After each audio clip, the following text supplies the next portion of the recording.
Okay, so we're talking about how to respond to the emails that we get every day from clients. Here's a lady, uh, Kisminorde, Maddie. So she's saying, let me know what's happening. She wants to consult, wants a Skype meeting. So we're trying to work out what's happening. So if you go down on the emails here, you'll see Leslie's saying, we only see clients on Thursday. And she says that's somewhere she says that's the date of the hearing. So what do we do in that kind of circumstance? First of all, what exactly is this? Is what kind of a okay, application for summary judgment is on the roll for that day. So that's the 23rd of next month. So this is now the 14th. So that's this day. So we need to get the documents in quickly. So it's a summary judgment. What do you do for a summary judgment? Um, so it's almost unnecessary for us to see the documents apart from to see the headings. We know we need a notice of an application to defend. We know that we're going to need an answering affidavit for summary judgment. We know that we're going to need heads of argument, and we know that we're going to have to organise somebody to appear. So that's the two things to draft and one thing to organise. To organise, this is in Cape Town. I'm not necessarily going to be there, so we need to organise counsel to appear in Cape Town. Okay, and that's that one.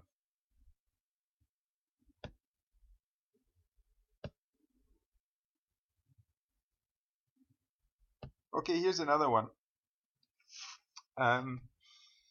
Here's a person who's already a client. We've already done a few things for them. So now there's an eviction order coming through. So he's saying what needs done now. He needs so there's we're in court about something else, and now they're trying to evict, or maybe somebody else, a new owner is trying to evict. And now he's saying he needs to submit this intention to oppose. That's exactly right. You do for any new litigation that comes up, like an eviction, you need to then oppose. And then he says the court date's on the 28th. What do I need to do now? Now, if we submit our notice of intention to oppose, then we will then have 20 days, which is not counting weekends, so it's about a month to submit our opposing papers. That's 20 days from when you put in the notice of intention to oppose, or yes, this is an application, so it's an notice of intention to oppose. It's a summons, it's a notice of intention to defend, although if you do the wrong one, it's not going to be fatal. So that's how you've got to advise him. That's what we need to tell him he's got to do. So we'll draft a notice of intention to oppose and submit it, and then we'll tell him to take it off the roll for the 28th and get some, so there'll be a letter to the other side to say, please take this off for the 28th because we're going to oppose it.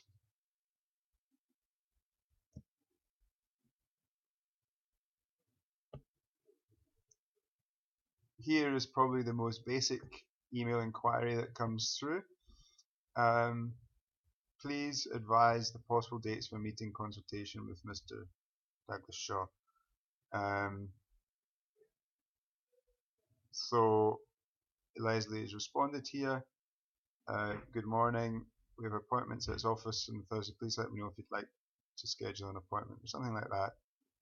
We also can give the number of the Regis reception, which will also allow us to make appointments. Now, this has come through.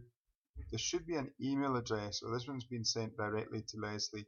Often it comes through appointments at Banking Law Advisor, and appointments at Banking Law Advisor should actually have an automatic response that gives a number to phone for Regis to say to make an appointment to give a time so that people can actually phone up and find out.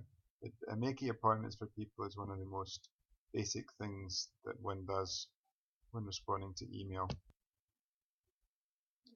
Now and again you'll get an email something like this. Now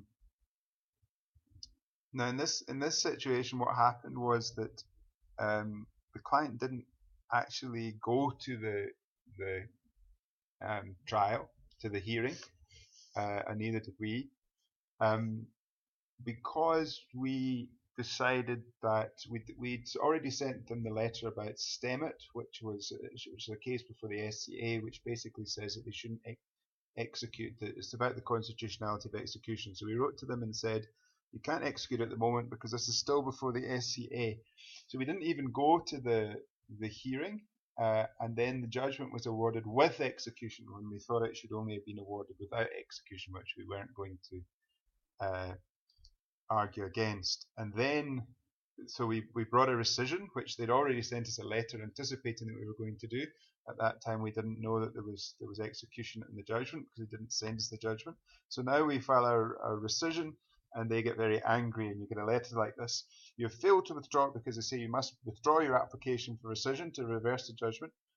As such, we will now proceed to oppose the same and seek a dismissal of the application on a punitive scale. So we're going to be punished here with costs we have ordered against yourself and Mr. Shaw. So they're going to try and get an order against me or whoever the attorney or advocate is in this case. Now, the thing is, courts, this panics lawyers, it panics clients. It should panic me, but very rarely, unless you are actually really working the system in a bad way like they think we are, but we're actually not, will they actually award an order like that. If we're successful, we have 3 cost orders against yourself, which cost one's tax we estimate running excess. You see these big figures. This is going to happen because unless we do this. The amount should be in addition to what you currently own in your home and allow our clients to execute further against yourselves.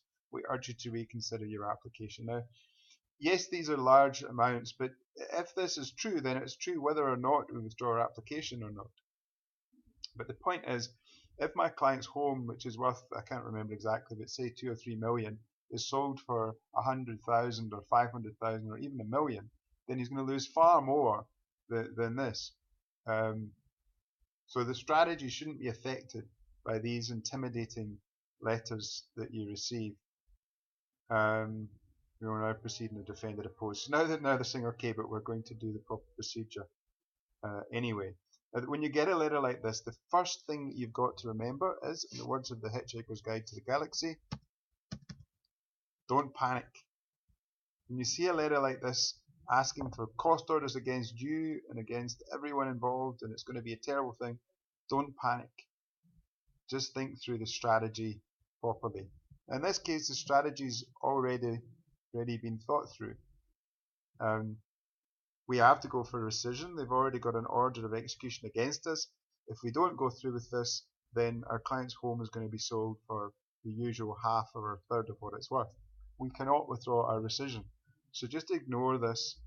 The punitive scale, unless you're doing something very unusual and bad, will not normally be awarded against us. If so, we can appeal it to a higher court and it will not normally be upheld. And and when you get letters like this, or when you get anything, don't panic.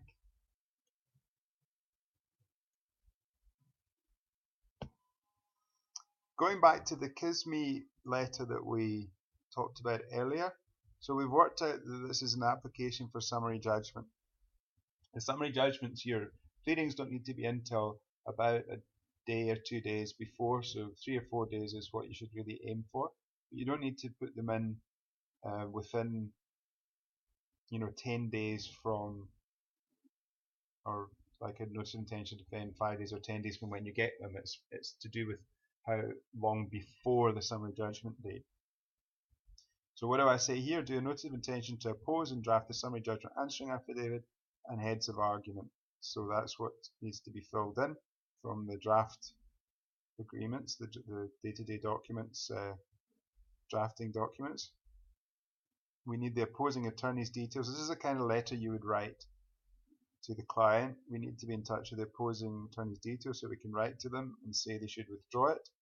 And administrator must have the STEMIT letter. That's to say that execution's already before the SCA, the Supreme Court of Appeal, and then what payments the client's been making is always a good idea to ask when you're writing to them.